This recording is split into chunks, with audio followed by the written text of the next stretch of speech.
Johnny Ryder. Again, came into the office with Tony, with Charlie, sat down and said that I need my opportunity, I need a big fight. It doesn't get much bigger than this. A massive fight that's going to be watched all around the world, huge US audience tuning in as well. This is absolute must-win for you at Ali Pali on Saturday night. Yeah, I mean, it's a fight I've been craving for a long time.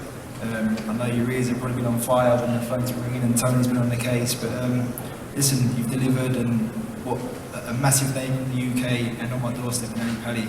It doesn't get much bigger than this for me.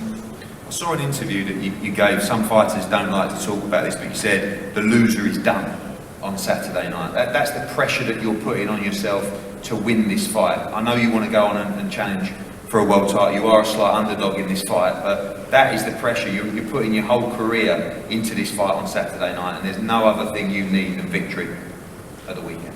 No, I mean, at 33, I'm not ready to retire. I want to kick on. I want to have a few more years in this sport and a few more years of big fights and world title fights and getting what I deserve at this sport.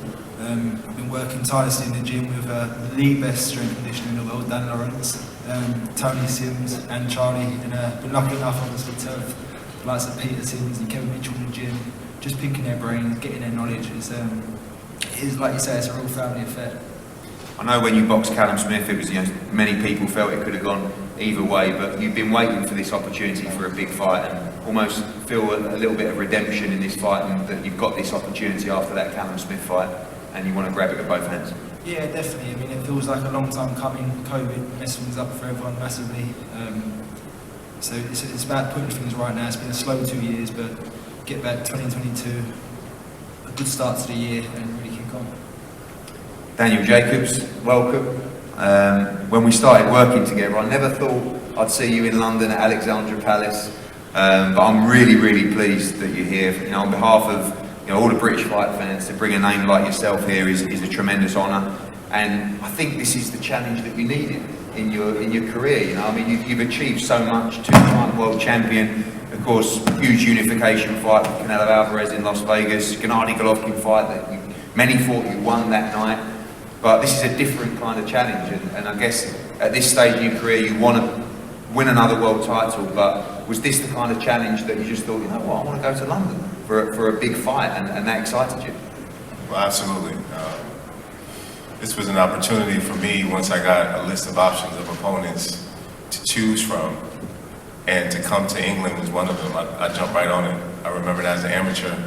I came over here at 17, 18 years old, had such an incredible experience. I fought in Liverpool, fought in London, and those memories live with me up until this day. And I always wanted to create more memories for myself as a professional.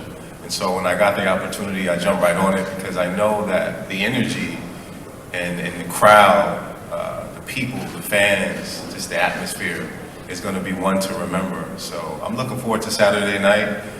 May not have everyone, in attendance going for me, but it's not nothing that I'm not used to. I've been in hostile territory before, but good or bad energy, it all works for me and it all motivates me. As long as there are people cheering, enjoying both us guys put our lives on the line, then I know I'm doing my job. So I appreciate you. It will be a great atmosphere. British fight fans, very knowledgeable. They respect you as well at the same time. Did you struggle last time out with that lack of energy? I know you weren't over the moon with your performance against Gabe Rosado, but it was such a strange environment that people were boxing in as well, wasn't it? You were coming off the back of Canelo Alvarez, Julio Cesar Chavez Jr. in Phoenix, which was crazy, into an empty arena, and it was flat. One thing it definitely won't be on Saturday night is flat. Yeah, exactly. So I'm looking forward to an amazing atmosphere. To go from fighting Julio Cesar Chavez in Phoenix with a sold-out crowd, fans screaming, cheering, and throwing, to an empty arena, where I can hear a needle pin drop. It's kind of an awkward situation. But ultimately, I know it's up to me to overcome, and it wasn't the best performance, but I look forward to overriding that last performance with this one out. John Ryder is a motivated fighter. He understands the risk, the task that's at hand, and I'm looking forward to doing my job as well. I'm back with my team. I just want to take my hats off to all my team members for all the things that they do. Andre, Scoop, all you guys. I love you guys. Mike, Dazn, Anthony back at home. this has been a tremendous camp, and I'm back in my happy space, and I look forward to showing the world exactly what I'm made of. And finally, John puts the pressure on himself to say the loser is done. I guess that's because you guys... Speak for yourself on that one. This is not done over here. I'm a declarated fighter. One bad performance doesn't define my career. So this whole notion of, my career is done if I don't win this fight. I get that the importance of this fight, which is to put us back into title contention. But my career is far from over. I have a lot more that I want to continue and to accomplish. I want to be able to have that Hall of Fame talk, as me and my trainer always talked about, since we first laid our pair of gloves in our first professional fight. And so for me, this is more motivation to know that people think this way, and so cruel and harsh to fighters with one bad loss. And that's more motivation to me to go inside that ring and to put it all on the line, because I understand the importance of this fight and to put me back into the position in which I want to create history. Well, tremendous fight. Two great fighters, two great men.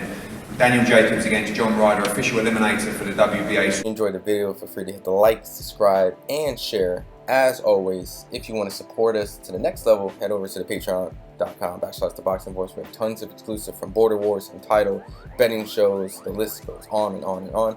But in addition to that, if you guys have questions for fighters, trainers, and promoters, this is where you can submit them. We will run out, get these questions answered, and put it back on the show just for you guys. Appreciate it. Peace.